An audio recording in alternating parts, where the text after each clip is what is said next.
Let Grandma pay. It's free, so eat a lot. Apparently, that's what Patricia, the wife of the eldest son, said.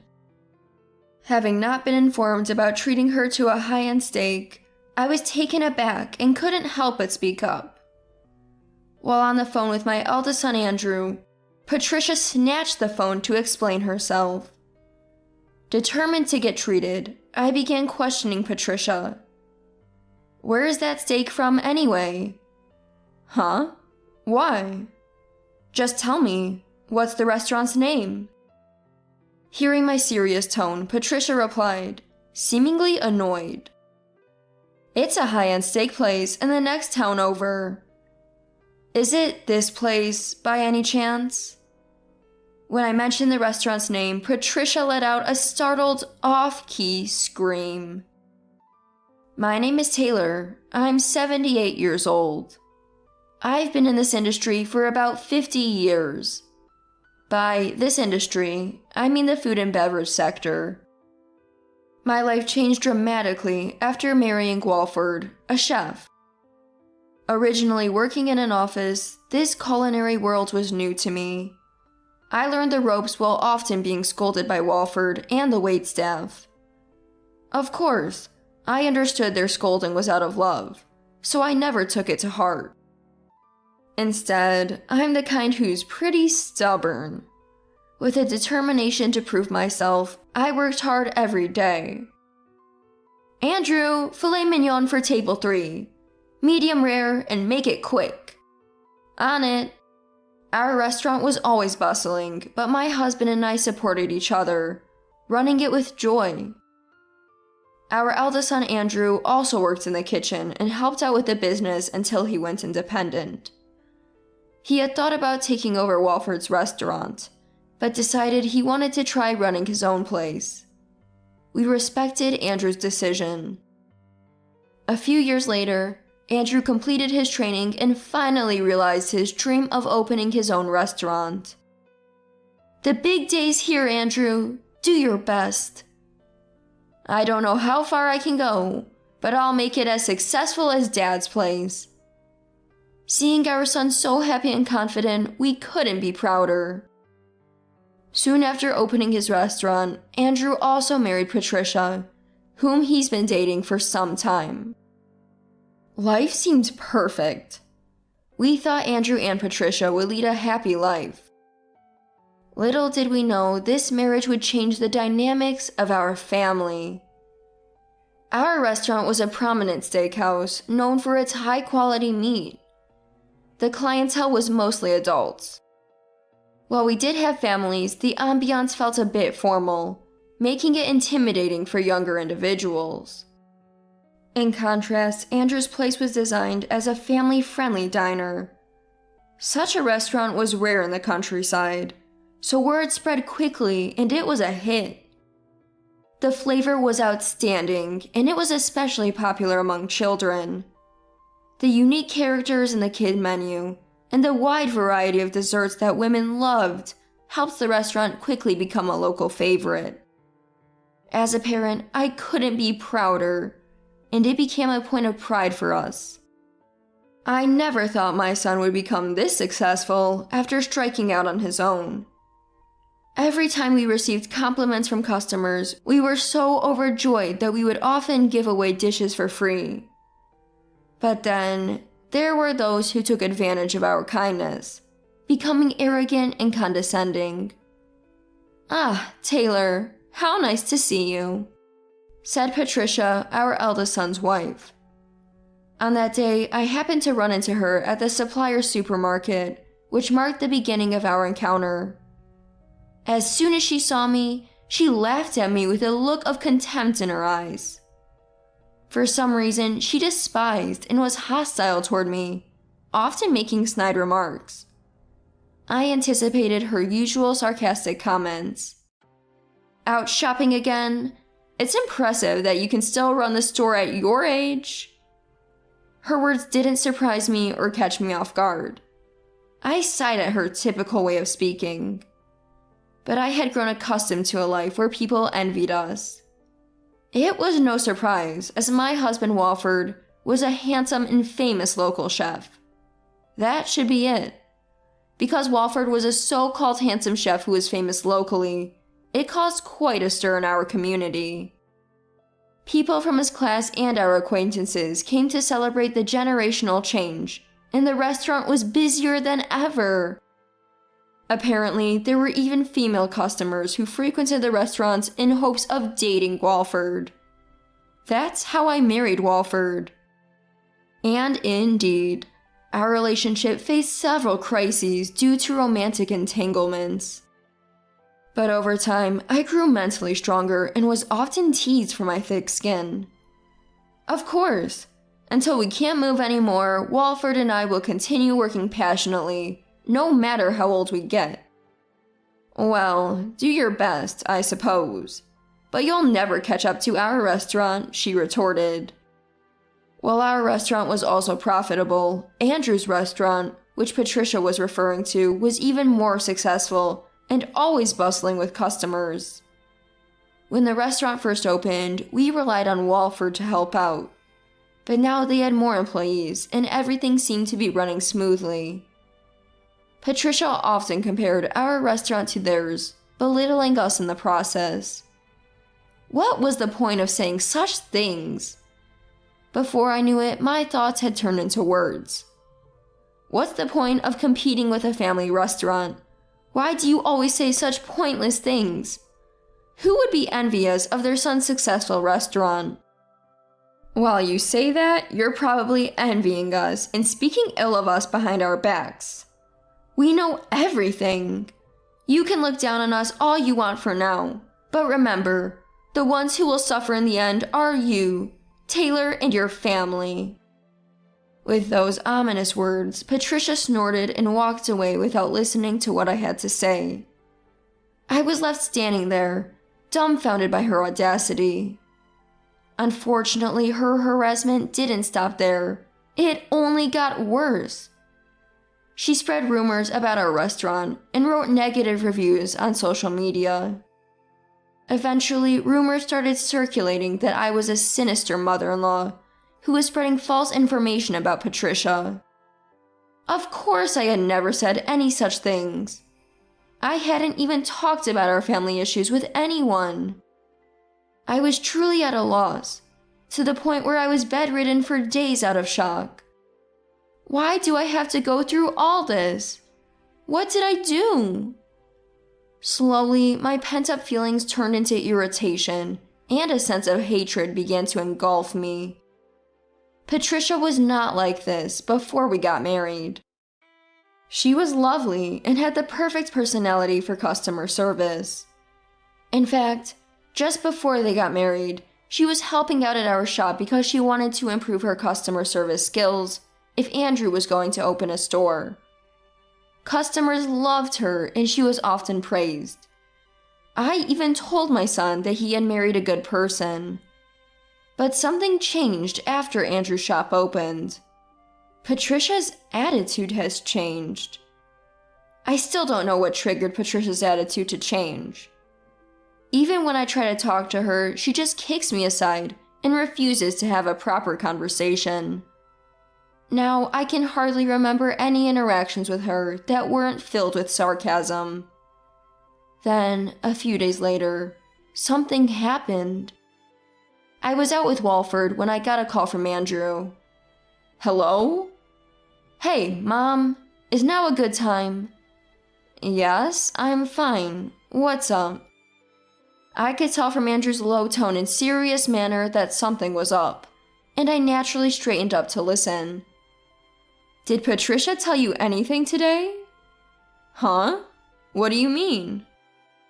I was surprised by his sudden question and inadvertently gave a dumbfounded reply. But Andrew, seemingly in a hurry, continued. Did Patricia tell you anything about treating you to a meal or something like that? No, I haven't heard anything like that. Why? I thought, then that's it. That means, have you had any trouble? I was completely puzzled and asked him what he was talking about, and Andrew hesitated before explaining the situation. Actually, Patricia has her friends over at my place today, and they ordered some high-end steaks. Oh, that's nice. Everyone deserves a little treat now and then. Regardless of how much I disliked her, that was a different matter. We work in the same industry, so I understand the hardships and struggles. A little reward now and then is only natural. That's what I thought, but Andrew seemed to have something else to say. It's fine for them to order steaks, but the words they used were a bit off. What did they say? I asked, and Andrew hesitated, stuttering and finding it difficult to get the words out.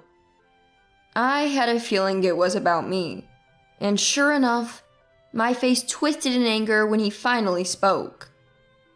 They said they'll have the old lady pay for it. It's free, so eat up. That's what Patricia was talking about, I said, raising my voice in surprise. At the same time, my anger reached its peak when I found out I had been referred to in that way, and my tone naturally became rougher.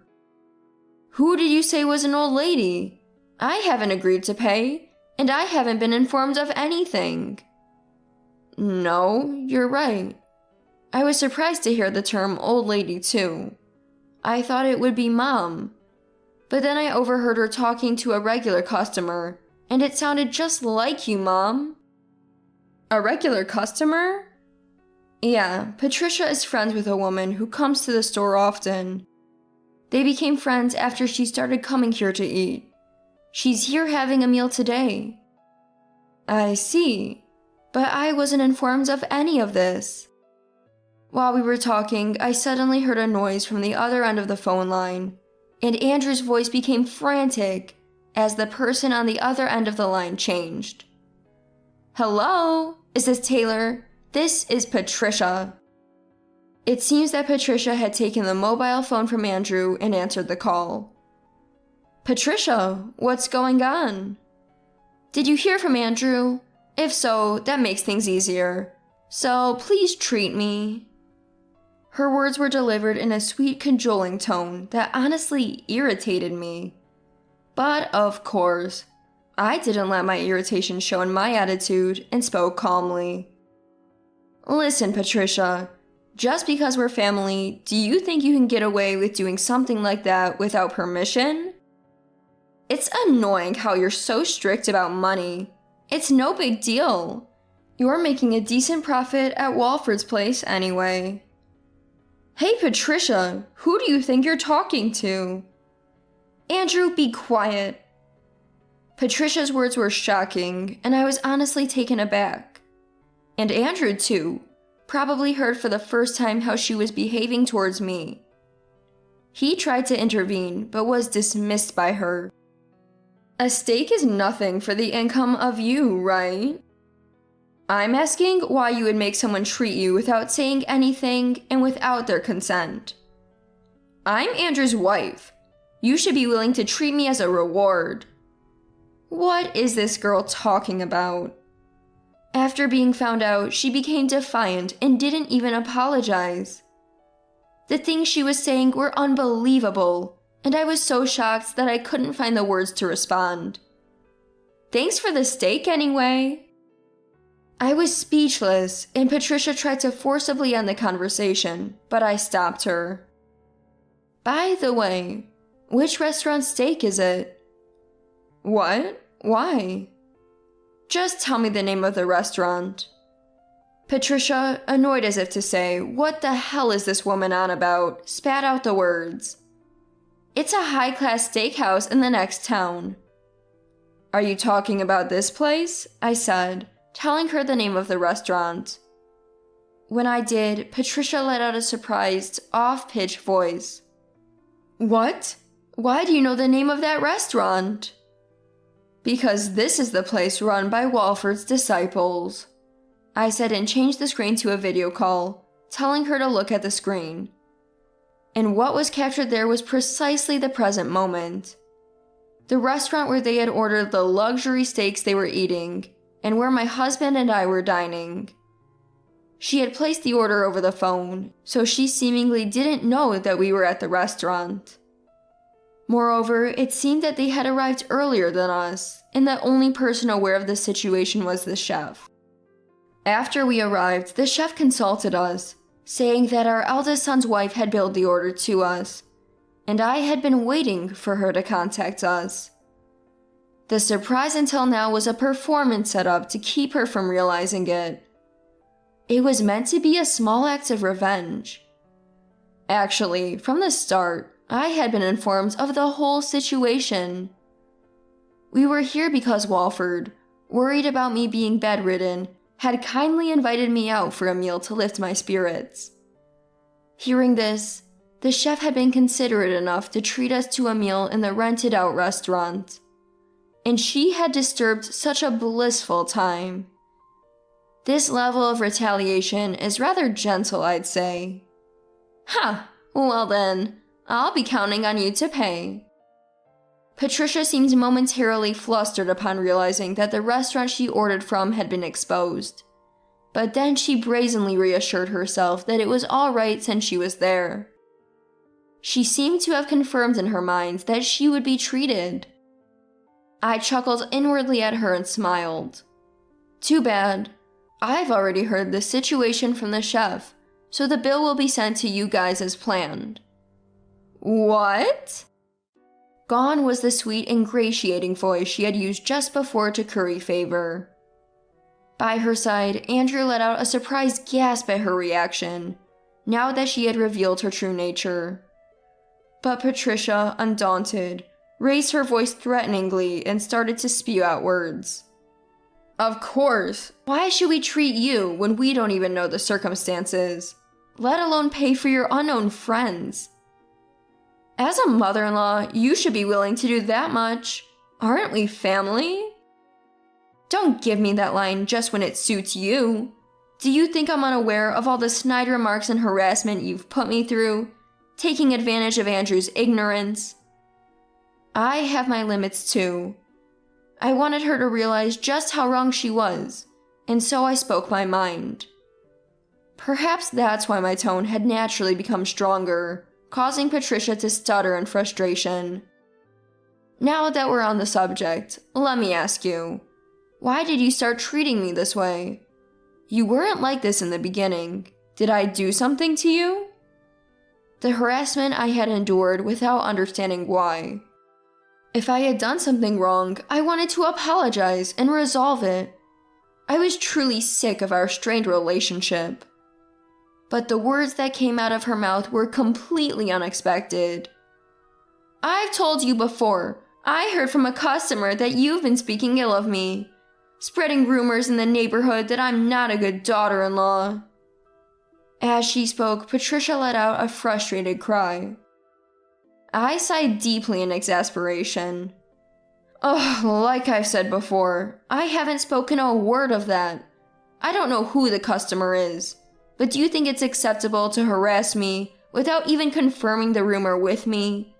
If I really said such things, bring the customer who told you so.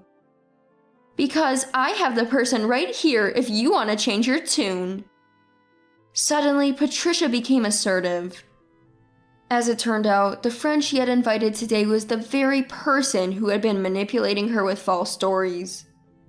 Walford and I thanked the head chef, paid our bill, and left the restaurant. Driving for a while, as we approached my eldest son's home, I noticed a familiar bicycle by the entrance. Is this bike? Could it be? Rushing inside, I was shocked to see a woman devouring a steak in the living room. The moment she saw me, she choked on her steak. Long time no see. How long has it been since you were banned from our place? I flashed a wicked grin, and she visibly trembled. Wait, you two know each other? Unable to answer Patricia's question, I explained for her. She's an old fan of Walford's, banned from our restaurant. At that, both Patricia and Andrew gasped. She couldn't handle me marrying Walford. She harassed us constantly, so we banned her. And all those bad things you said about Taylor? Obviously all lies. Who in their right mind would badmouth their family to a customer out of spite? Shaking my head in disbelief, I confronted the two with a big smile. You've pulled some stunts, huh? Thinking I should treat you, bad-mouthing our restaurant, and spreading false rumors about me talking ill of my daughter-in-law. How do you plan to answer for that? Walford and Andrew later told me my smile was devilish during that confrontation. Patricia and the woman looked scared. Patricia clung to Andrew's leg, crying. Andrew, it's not what you think. She deceived me. Please believe me. I was unwittingly part of it. Hearing this, Andrew was furious. He yelled at Patricia for taking the woman's word over his mother's. I know you've been talking a lot about Mom and her shop. You didn't even check with Mom about the facts. So why are you saying such a shameful thing? Don't think you'll get away with it for free. Really? Trying to escape, the woman was quickly restrained by her husband. Patricia seemed to accept her fate, and I decided to contact a lawyer friend of mine. With evidence of their online slander and the lies they spread, both faced defamation charges. The woman accepted her fate, but Patricia kept insisting she was manipulated by the woman. She wanted to fight the charges, but she couldn't afford it. Andrew didn't want to waste money on it either. Disillusioned, he proposed a divorce to Patricia, leading to an unexpected divorce mediation and defamation case. In the end, she was found guilty of defamation and had to pay $5,000 in damages. Currently, the divorce mediation is still ongoing, but it is expected to be approved for the most part. Andrew was feeling down for a while, but fortunately, the shop has been busy, so he didn't have much time to dwell on it. As time passed, his expression gradually brightened. Then, as a family, we visited the high-end steak restaurant we had been to before. The chef invited us to dine in, free of charge, as a kind gesture to cheer up Andrew and me. Wow, this is the most delicious steak I've ever had, exclaimed Andrew. Indeed. I never thought you would become such a fine craftsman back in our disciple days, but I can see why you've become famous, I agreed. If Patricia hadn't done such a foolish thing, she could be here enjoying this steak with us, Andrew lamented. We all agreed and could even laugh about it now, as our family had healed and recovered. Thanks to the chef's thoughtful gesture, we were treated to an extra special service that day.